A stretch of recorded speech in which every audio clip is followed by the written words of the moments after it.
आग लगाने और भारत को तोड़ने के लिए जितनी यात्राएं भी निकाली गई हैं और जिन्होंने नुकसान किया है वो सब बीजेपी के आह्वान पर निकाली गई और उसके पीछे हमेशा आरएसएस का हाथ रहा है।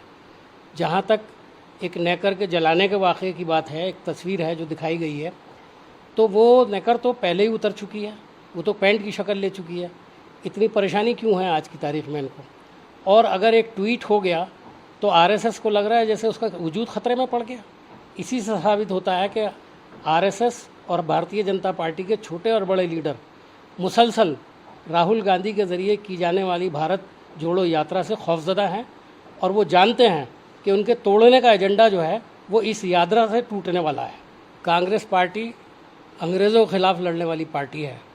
इंडियन स्टेट तो उसने खुद चलाई है, वो कैसे अपनी ही स्टेट के ख़िलाफ़ कार्रवाई कर सकती थी या चला सकती थी इस तरह का कोई भी तहरीक? भारतीय जनता पार्टी की सरकार ने जिस तरह देश को बांटने का काम किया है उसको तोड़ने के लिए ज़रूर ये जोड़ो यात्रा निकली है और हम लोगों को जोड़ रहे हैं।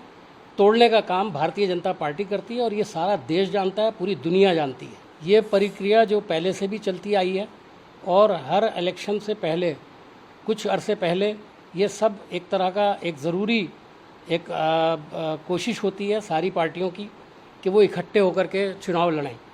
और जहाँ तक यात्रा का सवाल है, जाहिर है कि ये कांग्रेस की यात्रा है, कांग्रेस को मजबूत करने के लिए और देश को मजबूत करने के लिए और जोड़ने के लिए निकले हैं। हम आम आदमी से बात कर रहे हैं क्योंकि आम जनमानस जो है वो भारतीय जनता पार्टी की बांटों वाली नीति जो है उसका नुकसान उठा रही है और कांग्रेस पार्टी चाहती है कि इस नुकसान की भरपाई हो और लोगों के दिलों में जो एक दूसरे के ख़िलाफ़ नफ़रत फैलाने की बीजेपी और आरएसएस कोशिश कर रहे हैं उसको ख़त्म किया जाए और लोगों को आपस में मिल कर के एक साथ चलने का आह्वान किया जाए, उनकी तरबियत की जाए, उनसे बातचीत की जाए। और ये काम राहुल गांधी अपनी यात्रा के दौरान जगह जगह पर रुककर शाम को मीटिंग्स में, दोपहर को मीटिंग्स के अंदर कर रहे हैं। मैं सिर्फ इतना कहना चाहता हूँ कि भारतीय जनता पार्टी को इतना हताश नहीं होना चाहिए। ये एक ऐसा यात्रा है जिससे देश का भला होने वाला है। अगर वो इसकी मुखालफत कर रहे हैं और इसको भारत तोड़ो यात्रा कह रहे हैं तो बेसिकली हम ये मानते हैं कि पूरा देश अच्छी तरह से जानता है कि वो जो कुछ कह रहे हैं वो गलत है।